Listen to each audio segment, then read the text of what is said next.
Hello à tous. Bon allez, je vous montre le troisième outil SEO gratuit que je sors pour la suite TOT. J'ai vraiment hâte de vous montrer ça et d'avoir vos retours.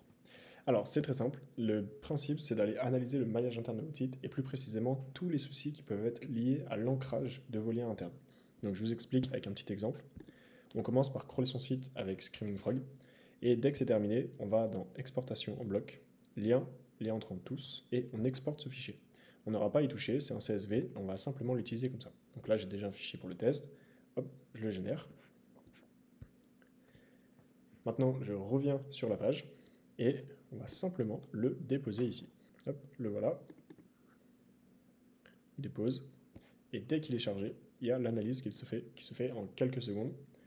On y vient. Donc, alors, comment ça se présente? On a les liens internes dans le fichier. Donc là, c'est tous les liens de votre site. Ensuite, le nombre de liens qui sont retenus dans l'analyse. Donc les liens en dofollow, les liens HTML, donc tous les liens JavaScript, images, etc., c'est pas compté. Les liens qui sont qui ne sont pas en erreur, évidemment, donc en code 200. Les redirections, les liens 404 ne sont pas pris en compte. Le nombre d'URL indexables analysés, donc là, en l'occurrence, 226, et le nombre de mots moyens par encre. Ok, donc ça, c'est les informations basiques. Maintenant, on a des points de vigilance. Donc le nombre d'URL qui ont trop peu de liens internes. Donc là, il y en a moins de...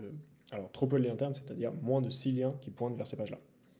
Ensuite, trop peu de variétés d'encre, donc toujours moins de 6 encres différentes. Là, on parle d'URL qui veulent ranker. Si vous voulez aller vraiment essayer de booster leur trafic, il va falloir aller encore au-delà, peut-être 10 encres différentes. Pareil pour les liens internes. Ensuite, il y a ce qu'on appelle la cannibalisation par les encres. Donc, ce sont des encres qui sont les mêmes pour plusieurs pages. Donc, évidemment, il y en a qui sont génériques, par exemple en lire plus, mais on va voir dans un petit exemple que ça peut être vraiment problématique. Et pas de lien en nofollow sur ce site, donc tout va très bien. On a des petits graphiques sur la répartition du nombre d'encres différentes au sein du site. Donc on voit qu'il y a quand même pas mal de problèmes, 50% a priori des encres qui sont alors des liens qui n'ont pas d'encre suffisamment différentes. Ces graphiques-là, vous pouvez les screenshotter, les utiliser en marque blanche, il n'y a aucun problème. Utilisez-les pour vos audits, pour vos illustrations clients, c'est avec plaisir.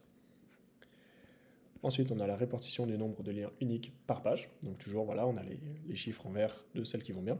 On voit qu'il y a moins de problèmes. Donc là, il y a surtout un problème d'ancrage. Et ensuite, on va pouvoir aller rentrer dans le détail. Donc on va trier ça tout de suite. Hop.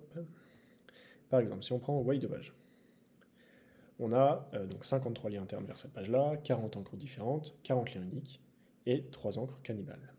Donc 3 encres cannibales, il y en a une qui, ici, c'est pas trop grave. Quand on clique dessus, on peut voir la source et la destination. Donc c'est normal, depuis la page du blog, on a le mot en lire plus. Bon, c'est pas trop grave. Par contre, ici, alors, way de page, qu'est-ce que la way? Là, c'est plutôt bizarre de mettre ça vers cette page way de page. La way est-elle considérée comme du de page? Donc là, par contre, c'est une encre qui est cohérente, mais on voit que depuis cette page-là, way course à pied, il y a cette encre qui pointe vers way complément. Donc là, dans l'idéal, il va falloir aller corriger. Donc aller sur way pour la course à pied et modifier l'URL de destination parce que c'est a priori pas forcément cohérent.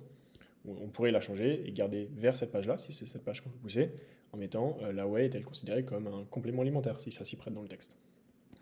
Et ensuite, on a la liste de toutes les encres vers notre page way de page. Donc, par exemple, hop, présence de produits dopants, c'est dans la page Protealp pour le badminton. Et voilà, donc vous pouvez naviguer dans toutes vos URL et chercher les problèmes et les résoudre assez simplement. J'espère que vous aurez plein de retours à me faire et j'ai trop hâte de vous lire. À bientôt.